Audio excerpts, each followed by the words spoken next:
Salut à toutes et à tous, j'espère que vous allez bien. Aujourd'hui, nous allons voir dans cette vidéo comment animer des objets sur Navisworks. Des objets tels que des voitures ou quoi que ce soit. Ça sera le même principe. Alors, sur le ruban, on cherche l'onglet Animator. Voici. Alors, on clique là-dessus. Nous aurons une nouvelle fenêtre qui s'ouvre, une fenêtre qui va nous permettre de faire nos animations.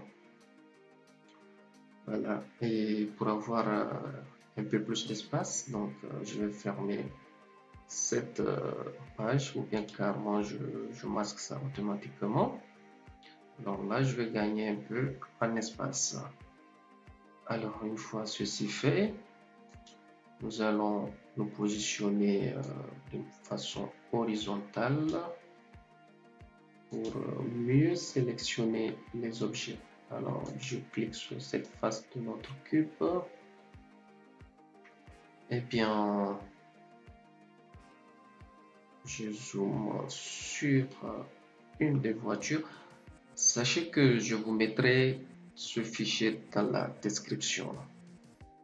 Vous aurez le lien sur la description pour le même fichier. Et si vous avez vos propres fichiers, alors n'hésitez pas à les utiliser aussi. C'est le même principe. Alors, la première des choses, on sélectionne l'élément qu'on veut animer. Alors, je le sélectionne la première voiture. Donc, la direction, elle doit aller de ce côté. Une fois ceci fait, alors on va ajouter une scène. Donc, j'ajoute une scène.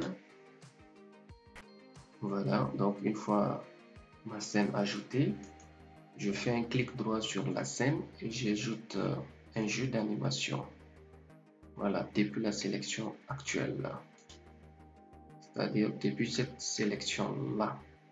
Alors, une fois ceci fait, on active ça, d'accord? C'est ce qui nous permettra de pouvoir avoir le contrôle sur l'élément sélectionné. Alors, une fois ceci fait, on va prendre une capture d'écran donc sur cette position, donc la position initiale. Pour ce faire, on y va ici, capture de l'animation. Donc on fait ça, donc on aura ce symbole qui sort ici, ça veut dire que c'est déjà capturé à la position initiale. Après on tire la barre, voilà, quelques 6 secondes comme ça ou 5 secondes, ça dépend. Et vous avez la possibilité de mettre la distance sur laquelle vous voulez que le mouvement se passe. Alors une fois ceci fait, nous allons prendre la translation du jeu d'animation. Donc on devrait avoir le repère ici.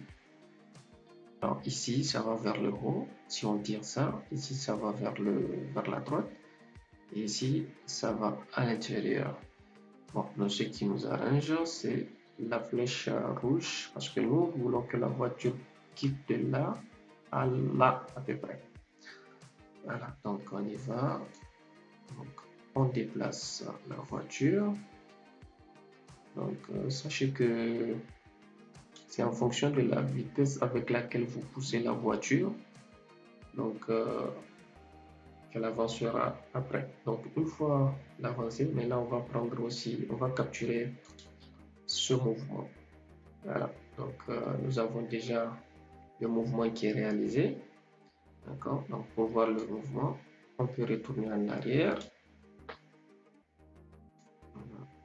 On retourne en arrière et on désactive le repère pour mieux voir. On peut désélectionner aussi la voiture. Et on fait play.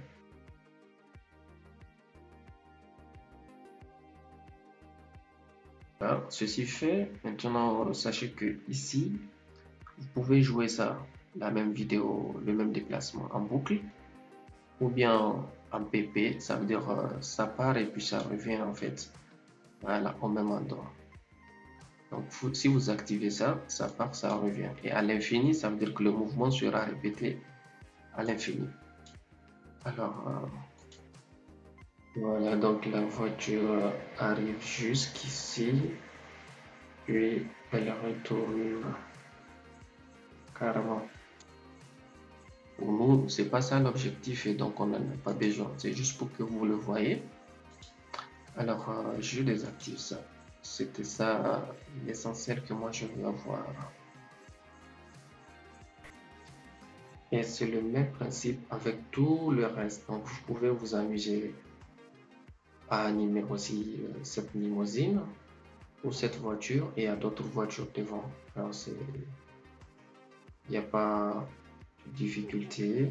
Donc, j'espère que vous avez bien compris. Alors, on part maintenant à l'étape suivante qui est de l'exportation de l'animation. Une fois l'animation faite, donc vous avez la possibilité d'exporter votre animation soit en AVI et après vous pouvez convertir ça en MP4.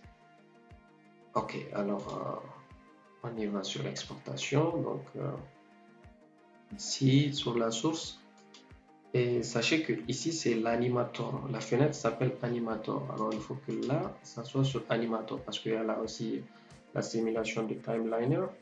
Il y a aussi l'animation actuelle. Donc nous, on veut l'animator. Donc on se met sur l'animator.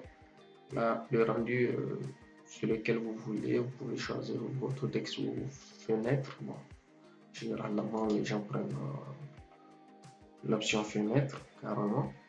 Le format sur lequel vous voulez exporter votre fichier, donc ça peut être en JPG, en PNG ou bien en AVI. Donc nous, on le veut en vidéo, donc en AVI. Voilà, la taille, bon, moi j'utilise généralement à la vue. Bon, l'IPS, l'option IPS, donc l'image par seconde, je mets 5, vous laissez ça comme ça à peu près. Alors, ok, ainsi vous enregistrez votre fichier et vous pouvez regarder tranquillement votre animation. Alors, merci d'avoir suivi cette vidéo. Alors, j'espère que cela vous a aidé. N'hésitez pas à poser des questions dans les commentaires et n'oubliez surtout pas de vous abonner. À la prochaine.